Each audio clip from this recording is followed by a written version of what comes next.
Good morning friends, welcome back to my another video. কেমন আছো তোমরা? আশা করছি যে যেখানে আছো সকলে খুব ভালো আছো। আর আমার সকালের কাজকর্ম সবই হয়ে গেছে, তোমাদের সঙ্গে শেয়ার করা হয় না। একদিন সকালের রুটিনটা আমি শেয়ার করব তোমাদের সঙ্গে।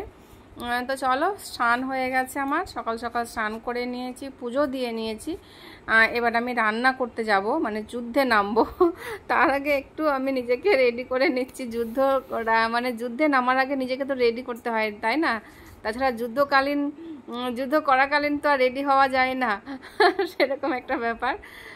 তো চলো, একটু সাজুগুজু করে নিচ্ছি। আমি স্নান করার পর একটু সাজুগুজু করে নিই, নাহলে পরে আর সারাদিনের সাজুগুজু করতে ইচ্ছে করে না, ভালোও লাগে না। তো চলো, চুলে ক্লিপটা লাগিয়ে নিলাম। চুল ছেড়ে রান্না করলে আবার ভাতের তরকারিতে চুল পড়বে। এখন বাজে গিয়ে 11:30। আজকে রান্না বান্না করতে অনেকটা লেট হচ্ছে। তার কারণ হচ্ছে গিয়ে কাজ সামলাতে পারিনি, এর জন্য মেয়েকে স্কুলে আজকে আমি দিতে গেছিলাম। আর তোমাদের দাদা ভাই খেয়ে চলে গেছে, টিফিন করতে এসেছিলো, আমিও খেয়ে নিয়েছি আলু ভাজা মুড়ি। সকালে সেরকম কিছু শেয়ার করা হয়নি। আর এখন দেখো বৃষ্টি পড়ছে, আর আমি দুনিয়ার জামা কাপড় কেচে সাফ দিয়ে সকালবেলায় মেলেছিলাম। তো আবার তুলতে হলো, তুলে আমি মানে ভেতরেই মেলে দিয়েছি। বৃষ্টি এখন হচ্ছে, হোক। আর ওইদিকে দড়িটা, যে মানে কাপড় জামা মেলার দড়িটা ছিঁড়ে গেছিলো, তো ওটা তোমার দাদা ভাই যে সকালবেলায় লাগিয়ে দিয়েছে। চলো এখন রান্না বান্না করবো, বেশি কথা বলবো, ঝটপট আগে রান্না বান্না বসাই, ভাতটা বসিয়ে দিই, দিয়ে তরকারিটা কেটে নেবো।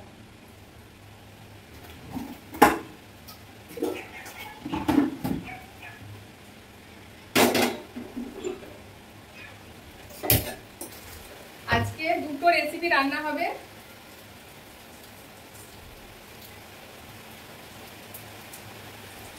আর আজকেও বাজারে যাওয়া হয়নি, তো বাড়িতে যা আছে ওই দিয়ে রান্না হবে। এই যে ডিমগুলো দেখাই তোমাদের, ডিমগুলো দেখো কত বড়, দেখো ডিমগুলো।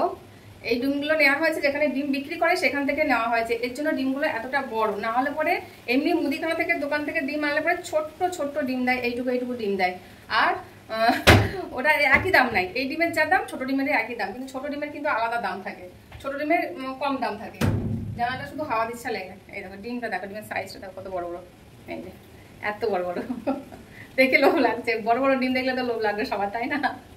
ছোট ডিম অনেকেই পছন্দ করে, অনেকেই পছন্দ করে না, কিন্তু দোকানে কিনতে গিয়ে তো বলেছে বড় বড়ই ডিম দাও, ছোট ডিম তো দাও বলবে না। ডিমের সাইজগুলো দেখে মানে লোভ লাগছে, অনেক বড় বড়। সেটা করতে তিনজনে তিনটে হয়ে যাবে। আর সকালবেলায় সেদ্ধ খাওয়া হয়েছে, সকালবেলায় ডিম সেদ্ধ খাওয়া হয়েছে, মেয়ে একটা খেয়েছে, আমি একটা খেয়েছি। আমার শরীরটা একটু দুর্বল, এই জন্য আমিও খাচ্ছি। তো চলো, আগে সেদ্ধ করে দিলাম, ভাত বসিয়ে দিলাম, এবার সবজিটা কেটে নেবো, তাহলে তাড়াতাড়ির মধ্যে রান্নাটা হয়ে যাবে। বৃষ্টি হচ্ছে, মেয়েকে আনতে বলে তোমার দাদাভাইকে মানে বলেছি যে মেয়েকে নিয়ে আসবে, কারণ বৃষ্টির জলে পুরো সব ব্যাগ থই থই করছে, তো জলের উপর পা দিয়ে যেতে হচ্ছে, নোংরা জল, আমার খুব ঘেন্না লাগে এখানকার জলে পা দিতে।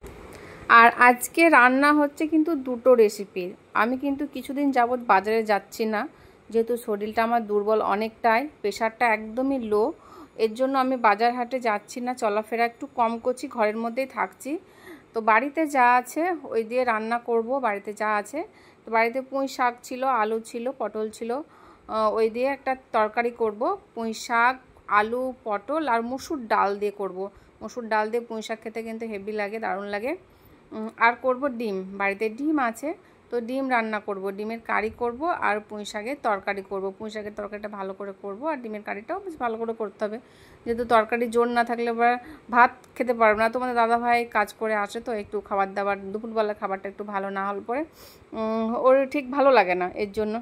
তো পুঁই শাক নিয়ে নিয়েছি, দেখো পুঁই শাকগুলো কেটে নিচ্ছি, আর পেঁয়াজ ছাড়িয়ে নিলাম। পুঁই শাকে পেঁয়াজ দেবো, পেঁয়াজ রসুন ফোড়ন দিয়ে বানাবো, মশলা টশলা কিচ্ছু দেবো না আমি।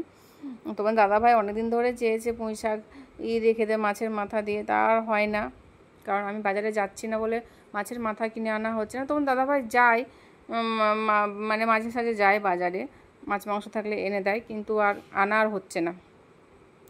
তো চলো, সেই পুঁই শাকটাই কাটছি, পুঁই শাক রান্না করবো আর ডিমের কারি করব, দুটো রেসিপি করব, বাড়িতে যা আছে এই দিয়ে করব। আর চুল পড়ে গেছে, জানো তো, একটা চুল কেটে দিয়েছি, পুঁই শাকের মধ্যে একটা চুল ছিল, তো চুলটা আমি আর দেখতে পাইনি, তো ওটাও কেটে দিয়েছি, সেটাই দেখলাম, ধোয়ার সময় ভালো করে দেখে নেবো। সবজি কাটা কমপ্লিট, ডিমগুলো ছাড়িয়ে নেব। আর সবজি বলতে জাস্ট পুঁই শাকটা কেটেছি, পুঁই শাক আর একটা পটল আর একটা আলু আর মসুর ডাল দিয়ে করব। আজকেও তোমার দাদাভাইকে পারলাম না মাছের মাথা দিয়ে পুঁই শাক খাওয়াতে, কারণ আমি বাজারে যাচ্ছি না এখন।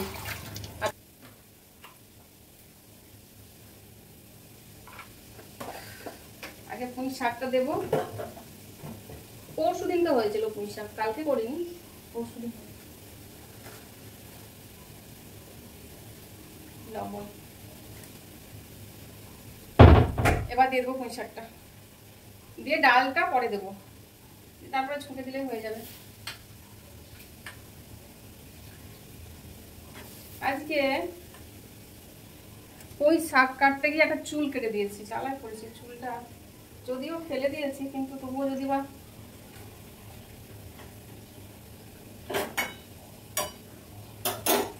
ঢাকা দিয়ে দিলাম। এবার হোক আস্তে আস্তে, ভাতটা একটু বাড়িয়ে দিই। এবার আমি ডিমগুলো ছাড়িয়ে নিই, এই যে বড় বড় ডিম। কে কে খাবে চলে এসো। ডিম ছাড়ানো হয়ে গেছে আমার।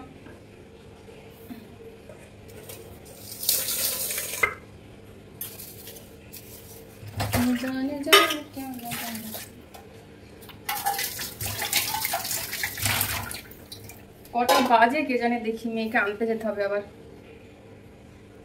12টা 17, বেশি বাজেনি, 12টা 17 বাজে। আমি ভাবছিলাম হয়তো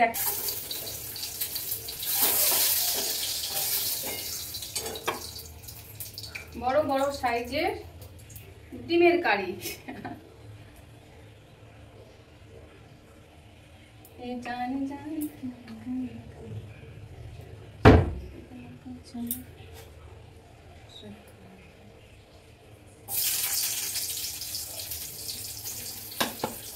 আমার মেয়ে আবার পেঁয়াজ খেতে চায় না।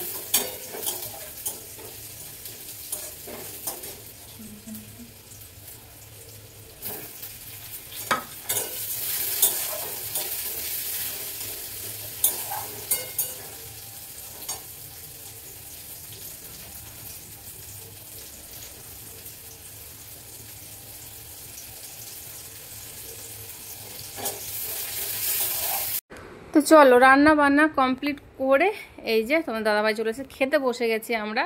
এখন আমি খাবার বাড়ছি, খাবার দিচ্ছি, আর তোমার দাদাভাই ক্যামেরা করে দিচ্ছে পুঁই শাকের তরকারি আর ডিমের কারি। এই যে তো ভাত অলরেডি বেড়ে নিয়েছি, আর আমি পুঁই শাকের তরকারিটা না অনেকটা নিয়েছি, সেটাই তোমার দাদাভাইকে বলছি। তোমার দাদা দেখছে, ওর ভিডিও করছে, ও ক্যামেরা মাঝে সাঝে করে দেয়, মন ভালো থাকলে করে দেয়, আর বাড়িতে থাকলে করে দেয়। তাছাড়া বাড়িতেও থাকে না, সেই সূত্রে আমারও বলা হয় না। তো চলো আজকের ভিডিওটা এই পর্যন্ত। ভালো লাগলে অবশ্যই তোমার লাইক আর কমেন্ট করে দিও। কালকে আবার দেখা হচ্ছে নতুন একটা ব্লগের সঙ্গে।